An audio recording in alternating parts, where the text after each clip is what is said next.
Good afternoon, everyone. I am Manisha Pundir, research scholar from Department of Sociology. Going to present topic on sampling and types. जैसे कि हमें सबसे पहले हम sample में जाने से पहले कौन से ये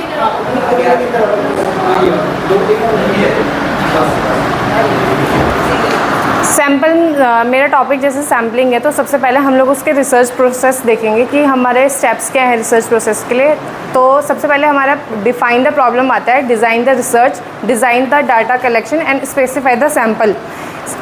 जब हमारा डिज़ाइन द डाटा कलेक्शन हो जाता है, उसके बाद हम सैम्पल पे जाते हैं। पीछे आगे कहाँ से होगा। तो जब एक बार हमारा रिसर्च डिज़ाइन अपनी जगह पे आ जाता है, तो उसके बाद हमारा नेक्स्ट स्टेप जो होता है वो रिसर्च प्रोसेस में सिलेक्टिंग सैम्पल्स होते हैं। तो सबसे पहले क्या होता है, व्हाट इज़ सैम्पलिंग।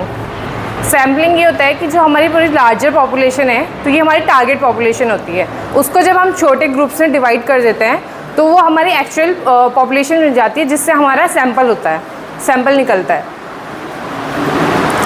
इसका पर्पज़ क्या होता है, जैसे कि हम लोग अगर हम लार्जर पॉपुलेशन को लेके चलते हैं तो हम लोग एक एक से जाके हम लोग डाटा कलेक्ट नहीं कर पाते हैं, तो इसलिए हम इसको जो छोटे छोटे ग्रुप्स में डिवाइड करके इसका हम जो डाटा लेते हैं उसी का ये सैम्पलिंग होता है। वाई इट इज़ नीडेड, इसकी ज़रूरत क्या पड़ती है कि हम जैसे ये टाइम कंज्यूमिंग हो सकता है। अगर हम लार्जर पॉपुलेशन एक एक इंडिविजुअल से जाके अगर हम डाटा कलेक्ट करते हैं तो हमारा ज़्यादा टाइम कंज्यूम हो सकता है, तो इसलिए हम क्या करते हैं कि स्मॉलर ग्रुप्स में जाके इसके लिए हमें टाइप्स ऑफ सैम्पलिंग क्या होते हैं, प्रोबेबिलिटी सैम्पलिंग होता है, नॉन प्रोबेबिलिटी सैम्पलिंग होता है। जिसमें प्रोबेबिलिटी सैम्पलिंग में हमारे चार पार्ट्स में डिवाइडेड है, जैसे simple random sampling, stratified sampling, cluster sampling और सिस्टमैटिक सैम्पलिंग। और वहीं नॉन प्रोबेबिलिटी सैम्पलिंग में हमारे कन्वीनियंस आता है, कोटा आता है और स्नोबॉल और जजमेंटल आता है। पहले देख लेते हैं प्रोबेबिलिटी सैम्पलिंग क्या होता है। प्रोबेबिलिटी सैम्पलिंग में हम लोग क्या करते हैं कि सबके पास एक एक इंडिविजुअल के पास सबके पास चांस होता है उस सैंपल में सिलेक्ट होने का, उसमें हमारी कोई बायसनेस नहीं आती है। इसमें सबसे पहले हम लोग जाएंगे, सबसे पहले हम देख लेते हैं सिंपल रैंडम सैम्पलिंग का होता है। सैंपल रैंडम सैम्पलिंग भी वही मेथड होता है जिसमें आप, जैसे कि एग्जांपल दिया हुआ है, ये बहुत सारी हमारी लार्जर पॉपुलेशन है, तो इसमें से हम लोगों ने क्या किया है, कोई से भी किसी को भी अपने आप सैंपल को कलेक्ट कर लिया है रैंडमली। स्ट्रैटिफाइड सैम्पलिंग का होता है। स्ट्रैटिफाइड सैम्पलिंग में हमारी हेट्रोजेनस पॉपुलेशन है, ये जैसे कि हेट्रोजेनस पॉपुलेशन है, लेकिन हमें अगर स्ट्रैटिफाइड में क्या करते हैं, हम अपने इसको डिवाइड कर देते हैं अपने रिसर्च के अकॉर्डिंग। जैसे कि मैं कुछ गर्ल्स को ले लूँगी और कुछ बॉयज़ को ले लूँगी, तो ये हमारा स्ट्रैटिफाइड सैम्पलिंग में आ जाता है, वो हमारा होमोजीनियस पॉपुलेशन बन जाएगी। ठीक है। क्लस्टर सैम्पलिंग क्या होता है, क्लस्टर सैम्पलिंग में हमारा बहुत ज़्यादा लार्ज पॉपुलेशन होती है। इसमें लार्ज पॉपुलेशन होती है, तो इसको हम एक एक करके नहीं पढ़ सकते हैं, तो इसमें भी हम लोग क्या करते हैं, डिवाइड कर देते हैं अपनी पॉपुलेशन को। कैसे कि फॉर एग्जांपल इसमें हम ये ले सकते हैं कि अगर मुझे किसी बच्चे की रीडिंग हैबिट्स जाननी है बहुत सारे स्कूल के एक सिटी के अंदर, तो लेकिन वहाँ पे बहुत सारे स्कूल को ना लेके हम लोग क्या करेंगे, क्योंकि वो बहुत ज़्यादा वाइड पॉपुलेशन हो जाएगी, तो उसको लेके हम क्या करेंगे, कुछ ही स्कूल्स को लेके वहाँ से कुछ बच्चे लेके हम अपने डाटा लेंगे। ये हमारा क्लस्टर सैम्पलिंग में आ जाएगा।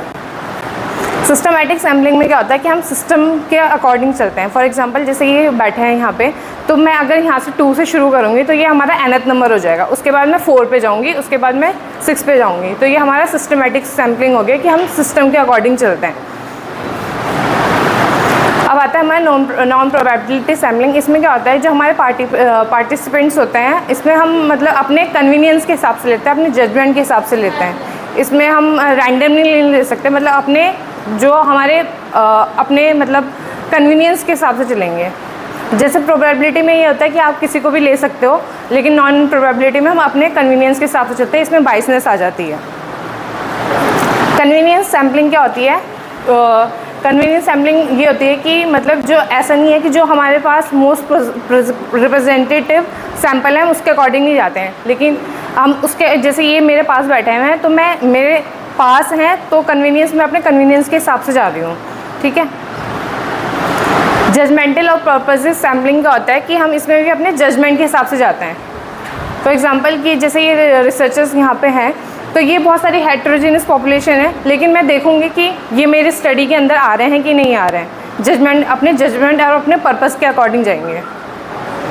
कोटा सैम्पलिंग क्या होता है कि कोटा सैम्पलिंग डिफरेंट ग्रुप्स होते हैं, लेकिन जैसे मेरे को चाहिए कि फॉर एग्जांपल मैंने यहाँ पे एग्जांपल दिया हुआ है कि ये बहुत ज़्यादा, ये सारी पॉपुलेशन है, लेकिन मैं इसमें से क्या ले रही हूँ कि मेरे जो मुझे मेल चाहिए अपने रिसर्च के अकॉर्डिंग, लेकिन वो कितने अबव 50 होने चाहिए।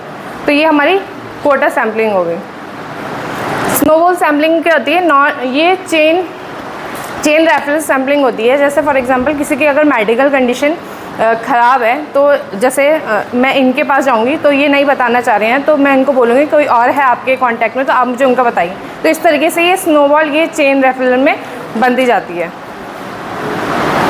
कंक्लूजन यही है कि अगर researcher can select the most suitable method for their study ensuring reliable and generalisation result. Thank you.